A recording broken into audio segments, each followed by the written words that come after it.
viso col proprio volto. Il sindaco di Agrigento Marco Zambuto, dopo aver completato la squadra di governo con la nomina del vice sindaco Patrizia Pilato, subentrata al dimissionario Montana, ha riunito gli assessori per annunciare l'inizio ufficiale della propria campagna elettorale.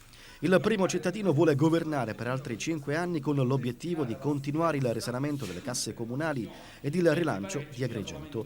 Marco Zambuto al momento ha un solo partito di riferimento, il suo, l'UDC, e può contare sull'appoggio del Patto per il Territorio di Riccardo Gallo e Piero Macedonio. Zambuto allora si affida e si mette nelle mani dei suoi assessori, quasi tutti conosciuti e apprezzati ad Agrigento per l'impegno nella società e l'interesse mostrato per risolvere i problemi del territorio. Saranno loro, gli assessori in carica, a tirare la volata all'uscente Zambuto. Il sindaco però conta anche sul voto cosiddetto di solidarietà che sarà richiesto a tutti coloro che hanno capito come parlamentari agrigentini, nazionali e regionali hanno fatto orecchie da mercante agli appelli di aiuto di Zambuto nel corso della legislatura.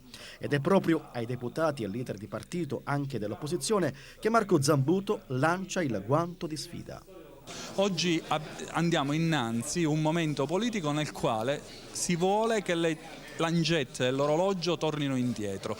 I partiti vogliono che le lancette dell'orologio tornino indietro per rioccupare il comune di Agrigento, per tornare ad occupare il comune di Agrigento e così poter sempre favorire gli amici e gli amici degli amici. Noi in questi anni abbiamo servito questa città, siamo stati qui ogni giorno a confrontarci con i problemi, a prenderci i rimproveri, le contestazioni, però siamo stati qui ogni giorno a confrontarci con una condizione drammatica. Abbiamo anticipato quanto in questi mesi a Roma sta facendo il governo Monti, l'abbiamo anticipato noi ad Agrigento, quando questa città nel 2007 stava fallendo. Potevamo fare altre scelte, potevamo fare la scelta di attribuire il fallimento ai vecchi partiti che avevano depredato la città e noi andare avanti. Non ce la siamo sentita questa responsabilità, non ci siamo sentiti la responsabilità di fare i licenziamenti, di portare la città a una situazione drammatica dal punto di vista finanziario che purtroppo in questi anni c'è stata.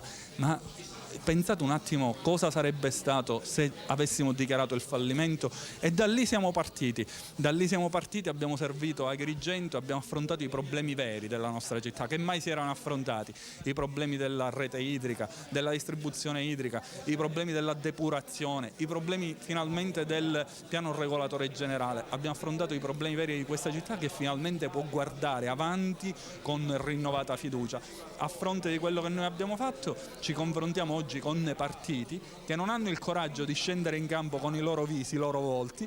Vedo tanti parlamentari che oggi fanno dichiarazioni: ma dove sono stati? Ma dove sono stati? Ma perché non hanno il coraggio di candidarsi? Presentarsi alla città e dire che cosa hanno fatto? No, si presentano dietro nuove sigle, sedicenti movimenti civici, dietro i quali ci sono sempre gli stessi. La figura del comandante Schettino in questi anni l'hanno avuta i parlamentari che oggi ritornano. Noi siamo stati qui ogni giorno e abbiamo fatto sì che questa barca di questa città non affondasse con il fallimento.